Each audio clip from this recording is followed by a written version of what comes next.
A strange visitor. Dr. Michael Hayes leaned back in his chair, the dull hum of the lunar research station filling the silence around him. It was another routine evening, monitoring data streams from Earth, analyzing mineral samples, and waiting for his shift to end. The vast emptiness of space stretched outside the reinforced windows, a silent reminder of his solitude. Suddenly, an alert blared, snapping him out of his thoughts. The station's proximity sensors had been triggered. His fingers froze over the keyboard as he stared at the flashing red indicator on the screen. No one was scheduled to arrive, certainly not this far from Earth's orbital stations. He grabbed his comm device and spoke, his voice steady but cautious.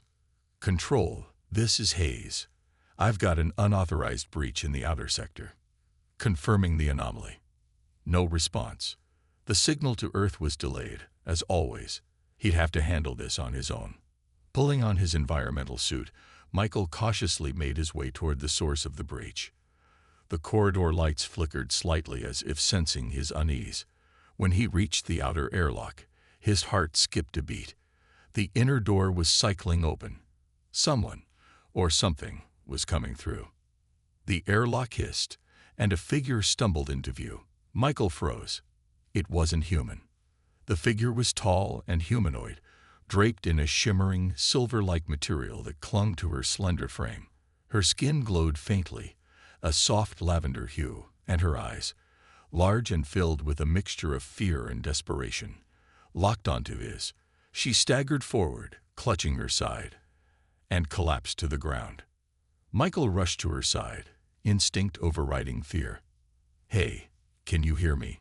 he asked. Kneeling next to her, her breathing was labored, and her lips moved, forming words he couldn't understand. He grabbed his portable translator, fumbling to activate it. "Who are you? How did you get here?" The device crackled as it struggled to interpret her alien language. Finally, it translated her faint, trembling voice. "Help me. I am the last of my kind. You are my only hope." Michael stared at her, his mind racing. Who was she? What did she want? And how could she possibly know he was her only hope? The questions piled up, but one thing was clear. His life was about to change in ways he could never have imagined. The impossible choice. Michael stared at the alien woman lying on the cold floor of the station, her breathing shallow and her voice barely audible. His mind was a whirlwind of questions, but one thing was clear. She needed help. He carefully lifted her, noting how light she felt, and carried her to the infirmary. Her lavender skin seemed to shimmer faintly under the stereo lights, a stark contrast to the pale human surroundings of the lunar station. As he connected her to the basic diagnostic equipment, the monitors struggled to make sense of her biology. He had no idea what her vitals should look like, but one thing was clear: she was deteriorating fast. "Who are you?" Michael asked again, this time slower, holding the translator closer to her face. Her voice came through, faint but clearer than before. "My name is Lyra. I am the last of my kind." "The last," Michael repeated, his stomach sinking. "What happened?" She closed her eyes, her expression pained, as if the memory was too much to bear. "My people, destroyed by war, disease. Only I remain. My species cannot survive without reproduction." Michael's heart skipped a beat as her words sank in. "Wait, reproduction. What are you saying?" Lyra's eyes opened, locking onto his. There was no malice, no manipulation, only desperation. "Humans, compatible. Our DNA can merge. You can save us." Michael recoiled, the gravity of her words hitting him like a shockwave. "You're asking me to?" "No, that's insane." "I have no choice," Lyra said, her voice breaking. "My people's knowledge, our history, our legacy, it all ends with me. I came here because humans are the only species we can adapt with. You are my last hope." Michael paced the room, his thoughts racing. The idea was absurd. He was a scientist, not some savior for an alien race. And yet, as he glanced at her frail form on the medical bed, He couldn't ignore her desperation. "Why me?" he asked finally, his voice softer. "Your research station was the closest. I had no time. The plague that wiped out my people is dormant in me. I need to reproduce before it activates fully and ends me too." Michael froze. "So you're telling me you're a ticking time bomb?" Lyra nodded weakly. "You have little time to decide." Michael's mind reeled. Was he really supposed to save an entire species by himself? Could he even trust her? But as he looked into her pleading eyes, he realized that no matter how insane it sounded, he was her only chance. "I need time to think," he said, stepping back. "You don't have time," she whispered. "Please, don't let my people vanish forever." The weight of her words hung heavy in the air, leading Michael to grapple with a choice that could change the fate of two species forever. The secret of Lyra's race. Michael sat in the dim light of the control room, his head in his hands. Lyra was resting in the infirmary, her fragile frame hooked up to equipment that barely understood her biology. His mind replayed her desperate words over and over again. "You are my last hope." He finally stood and returned to the infirmary, his gaze falling on Lyra. Her eyes fluttered open, and she managed a faint smile. "You're awake," Michael said softly. "I don't have much time," she replied, her voice faint. "But I need you to understand why I came here. Why this matters." Lyra pressed a glowing hand to the side of her head, and a small orb of light appeared, floating between them. It pulsed softly, casting shimmering patterns on the walls. "What is that?" Michael asked, stepping back cautiously. "A memory crystal," she said. "It holds the history of my people. Everything we were, everything we dreamed of, and everything we lost." The orb expanded, and suddenly, the room was filled with vivid holographic images. Michael saw a beautiful world with towering crystalline cities, lush forests, and skies filled with ships that looked like works of art. Lyra's voice grew stronger as she narrated. "We were called the Altherans. For centuries, we thrived, seeking peace among the stars. We believed in unity, in sharing knowledge, but not all species welcomed us." The images shifted, showing dark, jagged ships attacking the Altherans' homeworld. Explosions lit the skies, and Michael could hear the faint echoes of screams and destruction. "They called themselves the Vorak," Lyra continued, "a ruthless race, bent on domination. They saw our peace as weakness. When war came, we were unprepared. Millions perished."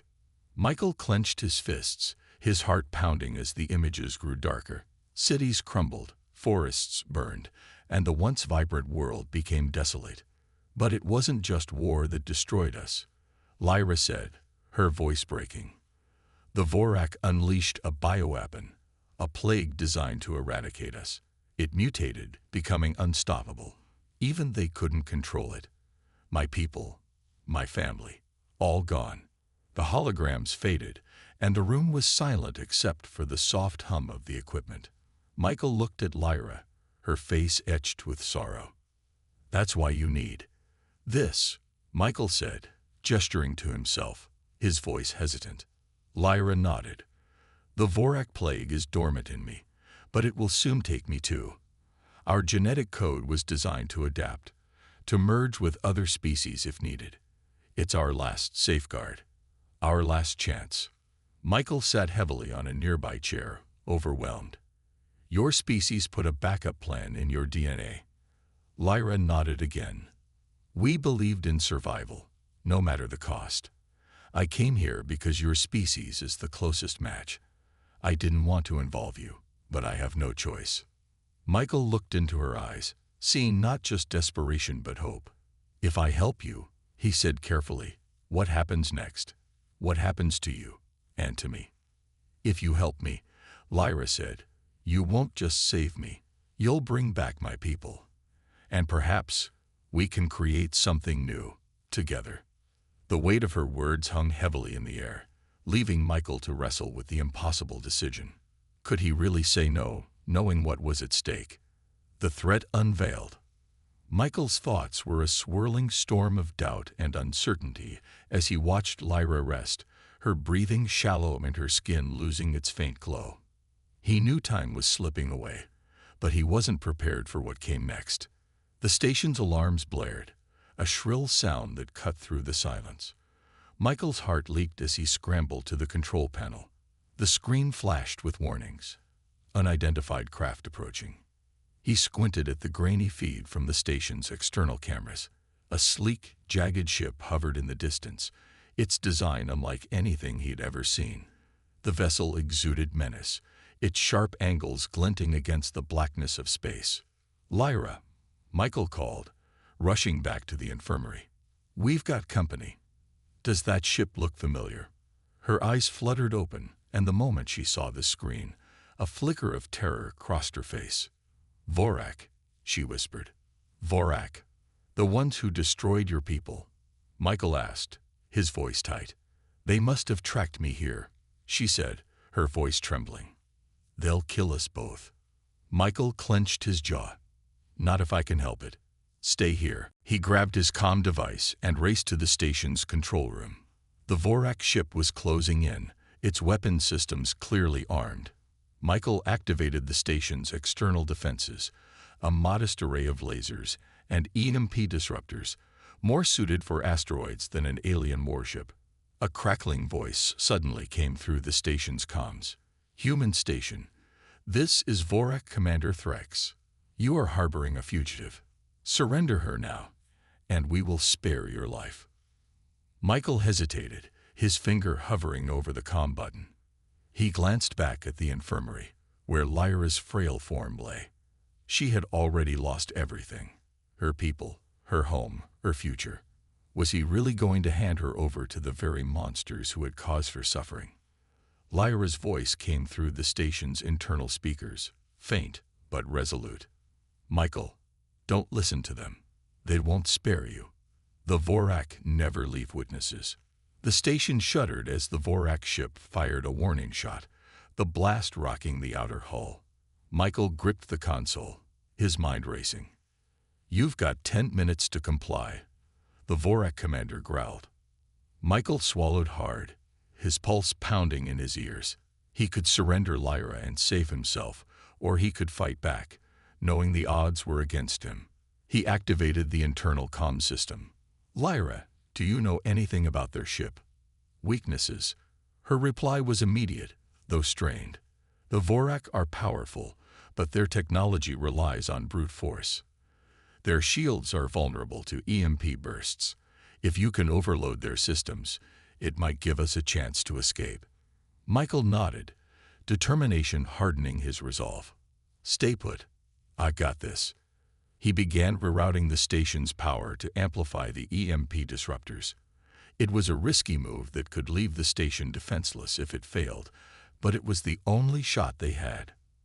As the Vorak ship prepared for another attack, Michael's fingers flew over the controls. He activated the disruptors and fired, a surge of energy pulsing toward the enemy ship. The Vorak vessel's shields flickered and then collapsed, leaving it momentarily vulnerable. Lyra's voice came through the comm again, weaker this time. "Michael, hurry. They won't stay down for long." Michael knew she was right. The Vorak wouldn't stop until they had her, or destroyed everything in their path. Survival in the shadows. The Vorak ship hung in the void, its once menacing glow flickering as the EMP burst disrupted its systems. Michael knew the reprieve would be short-lived. The Vorak were too advanced to stay vulnerable for long. "Lyra," Michael called through the station's intercom. "We've got a small window. If you have any tricks up your sleeve, now's the time to share them." Lyra's voice was faint but urgent. "The Vorak will recover quickly. Their ship's main weapons are disabled, but their boarding pods might still be operational. They'll come for us directly." Michael cursed under his breath. "Then we don't let them on board." The station's proximity sensors blared again. Multiple small objects had detached from the Vorak ship and were speeding toward the station. Boarding pods, just as Lyra had warned. Michael scrambled to the control console activating the external laser turrets. Outside, bright beams of energy streaked through the void, targeting the incoming pods.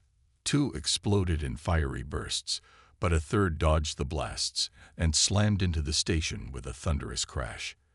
The impact sent shockwaves through the structure, knocking Michael off his feet. "Lyra, they're inside," he shouted, grabbing a plasma cutter from the emergency toolkit. The station's lights flickered as the Vorak attackers began their infiltration. Michael's heart pounded as he heard the distant sound of heavy footsteps and alien growls echoing through the corridors. "Michael," Lyra's voice came through the comm, weaker now. "I can help, but I need you to bring me to the main reactor. I can amplify its output to disable them." "That's too risky," Michael argued, already moving toward the infirmary. "You're in no condition." "We don't have a choice," she interrupted. "If they reach me, it's over." Michael burst into the infirmary and found Lyra struggling to sit up. Her lavender skin was dim, her strength clearly fading, but her eyes burned with determination. "Fine," he said, helping her to her feet, "but stay behind me." They moved quickly through the station's corridors, the sounds of the Vorak soldiers growing louder. Michael's hands tightened around the plasma cutter as they rounded a corner and came face to face with one of the invaders. The Vorak soldier was massive, its armor gleaming black and its eyes glowing red.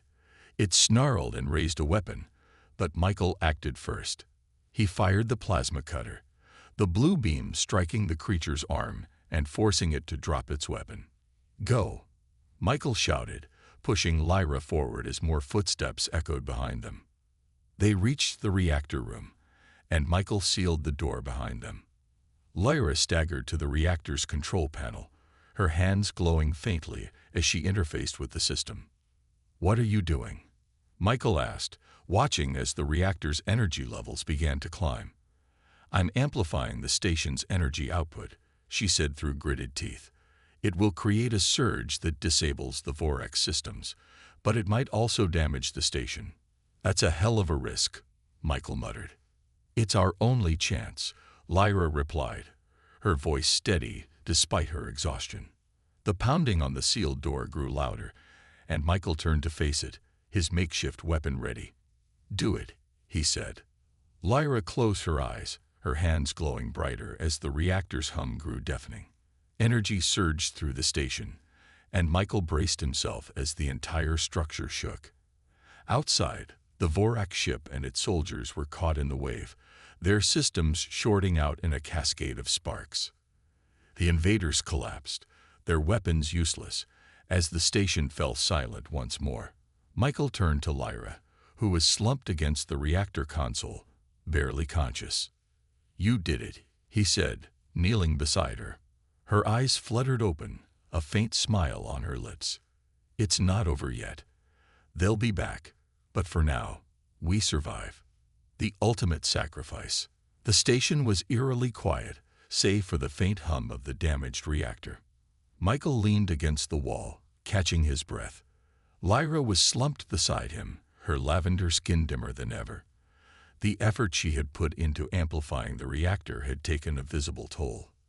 "You need rest," Michael said, placing a hand on her shoulder. "You can't keep pushing yourself like this." "There's no time for rest," she replied, her voice barely above a whisper. "The Vorak will recover, and when they do, they'll come back with more firepower." This was just the first wave. Michael clenched his fists. "Then we need to get you out of here. There has to be somewhere safe." "There's nowhere safe," Lyra interrupted, shaking her head. "Not for me. Not unless—" She hesitated, her glowing eyes locking onto his. "What?" Michael asked, his brow furrowed. "There's a way to ensure my survival," Lyra said carefully. "A transfer. I can imbue you with my people's genetic knowledge and adaptive traits. It's a process we developed as a last resort, a way to ensure our legacy could live on through another species." Michael's heart skipped a beat. "A transfer? What does that mean for you?" "It means I give you everything," Lyra said, her gaze unwavering. "My strength, my knowledge, my DNA. You'll carry the legacy of my people, but I won't survive the process." Michael froze, the weight of her words pressing down on him. "You're asking me to let you die.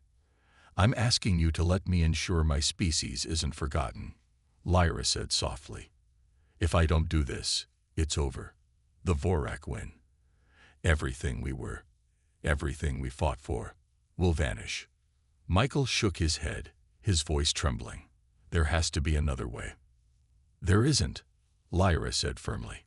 "The Vorak won't stop hunting me, but they won't hunt you. You'll have the power to resist them, to protect yourself, to rebuild." The room fell silent as Michael wrestled with the impossible choice. Every fiber of his being screamed against the idea of letting her sacrifice herself, but deep down, he knew she was right. "If we do this," Michael said finally, his voice hoarse, "how does it work?" Lyra managed a faint smile. "I'll guide you through it. It's painless. For you.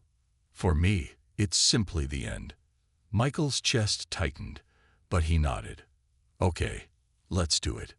Lyra raised a trembling hand, placing it against his chest. A soft glow spread from her palm, enveloping Michael in a warm, pulsing light. He felt a surge of energy, a rush of emotions and memories that weren't his own. Images of Lyra's people flashed in his mind, their joy, their sorrow, their hope. He felt their determination to survive, their unyielding spirit in the face of destruction. When the light faded, Michael opened his eyes, his body thrumming with newfound strength. He looked down at Lyra, who lay still, her glow extinguished. "Lyra," he whispered, his voice breaking. "Thank you." The station's alarms began to blare again, signaling the approach of another Vorak ship. Michael stood, a new sense of purpose filling him. Lyra's sacrifice wasn't just a gift. It was a responsibility. As he prepared to face the coming threat, he vowed to honor her legacy and ensure her people's story would never be forgotten. A new beginning. The station shuddered as the Vorak ship arrived, its shadow casting a foreboding silhouette over the lunar surface. Michael stood in the control room, his body humming with the energy and knowledge Lyra had passed to him. He could feel her presence within him, her memories, her strength, her hope, all now a part of him. "Let's finish this," he muttered, his voice steady, a sharp contrast to the chaos outside. The Vorak ship began deploying pods again, but this time, Michael was ready. He accessed the station's systems with a precision he hadn't possessed before, using the advanced knowledge Lyra had transferred to him. He rerouted power to enhance the station's defenses, modifying its lasers and EMP disruptors into weapons capable of piercing Vorak technology. When the pods breached the station's hull, Michael didn't wait. Armed with a newly improvised energy weapon he had crafted from Lyra's designs, he moved through the corridors with speed and purpose. The Vorak soldiers, expecting an easy victory, were met with fierce resistance. Michael's movements were precise, almost instinctual, as if guided by Lyra herself. He dismantled their forces one by one, using his knowledge of their weaknesses and the station's layout to stay a step ahead. But the real challenge came when the Vorak commander, Threx, entered the fray.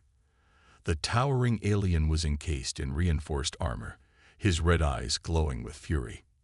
"You dare defy the Vorak?" Threx roared, his voice echoing through the corridors. Michael stepped forward, unflinching. "This is where your destruction ends. You've taken enough lives. It's time someone stood up to you." Threx charged, his massive form barreling toward Michael. But Michael, empowered by Lyra's genetic enhancements, moved with agility and strength beyond human capability. The fight was brutal, a clash of strength and strategy, but Michael's newfound abilities gave him the edge. Using the modified energy weapon, Michael delivered a final blow to Threx's armor, piercing its core and bringing the commander to his knees. "You've lost," Michael said, standing over the defeated alien. Threx glared at him, defiant to the end. "There are more of us.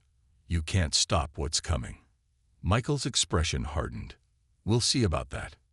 With the Vorak forces neutralized, Michael turned his attention to the ship. Using Lyra's knowledge, he activated a signal from the station that emitted a powerful frequency, disabling the Vorak ship's systems completely. The remaining aliens were forced to retreat, their ship drifting helplessly into the void. As the battle ended, Michael returned to the control room, his heart heavy with the weight of what had been lost. Lyra was gone, but her legacy lived on in him. He looked out at the stars, the vast emptiness now filled with a new purpose. "I won't let them win," he whispered. "Your people will live on, Lyra. I'll make sure of it." In the following days, Michael began working on a new project, a beacon that would carry the genetic codes and knowledge of Lyra's people across the galaxy. It was a chance to rebuild, to share their story, and to ensure they were never forgotten. The Vorak might return, but Michael was no longer the same man who had once lived in isolation. He was stronger, smarter, and ready to fight for the future Lyra had entrusted to him. As the beacon activated, its light cutting through the darkness of space, Michael felt a sense of hope. This wasn't just the end of one story, it was the beginning of something new.